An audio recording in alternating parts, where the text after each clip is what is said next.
Hello and welcome back. Thank you for joining me again. Today we're going to do a quick overview of how the Parliament actually works.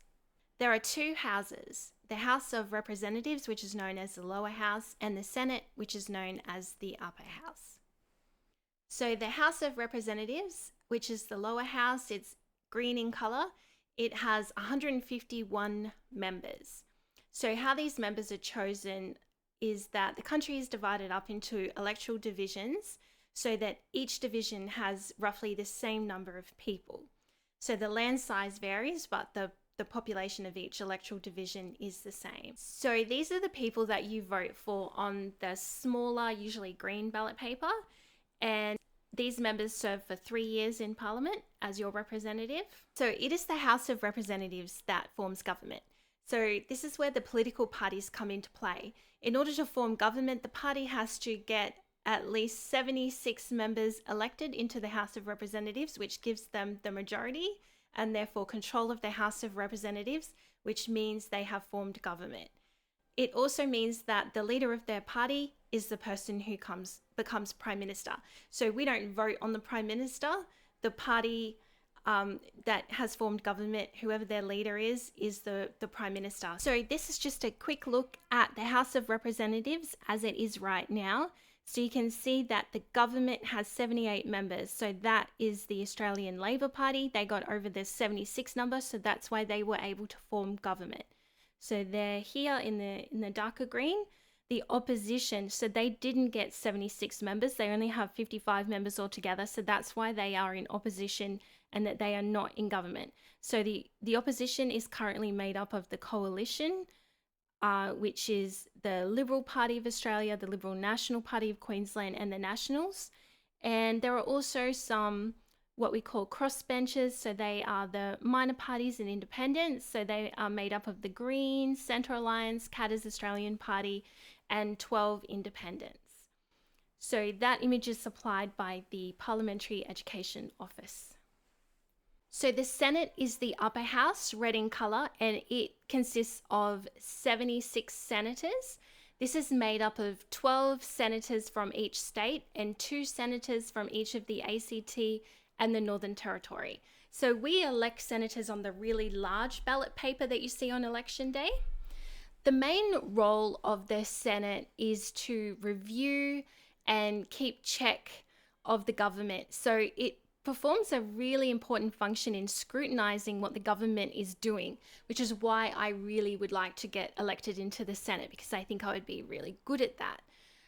So senators serve for 6 years in the Senate, and we have half Senate elections every 3 years. So half of the Senate is up for re-election and the other half remain in their positions for a further 3 years after that election.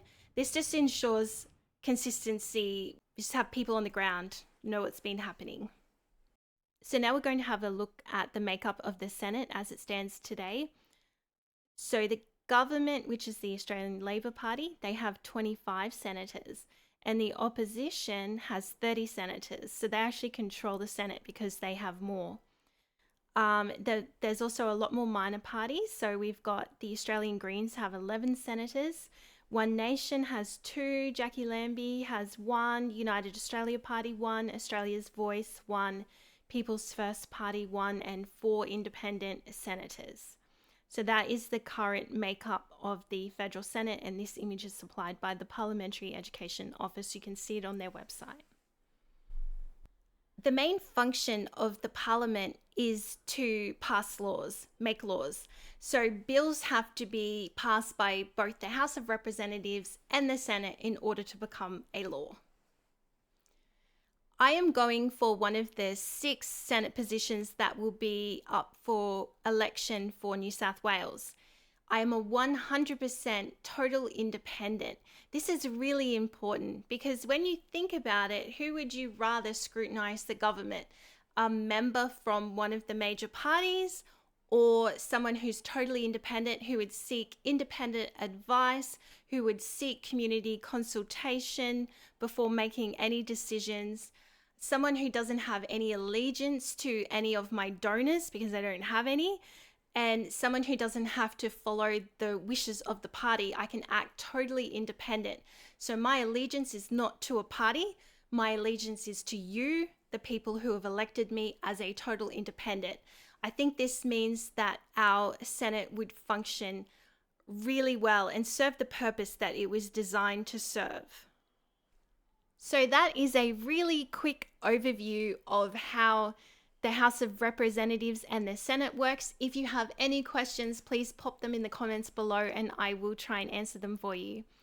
Thank you for joining me, and I'll see you next time. Bye. If you would like to know about a particular topic, please reach out. All my details are in the show notes below. I'd love to hear from you. If you would like to support me as a candidate running in the federal election for the New South Wales Senate, you can go to my website, theaveragewoman.org. I really need your support, so please like, share, subscribe to my videos, and go to my website to find out how you can support me. I'm attempting to be elected as a 100% totally independent candidate running a pretty much no-cost campaign. So if you want to show that an average Australian can really get elected to federal parliament, then please jump on board. Thank you for joining me. Bye for now.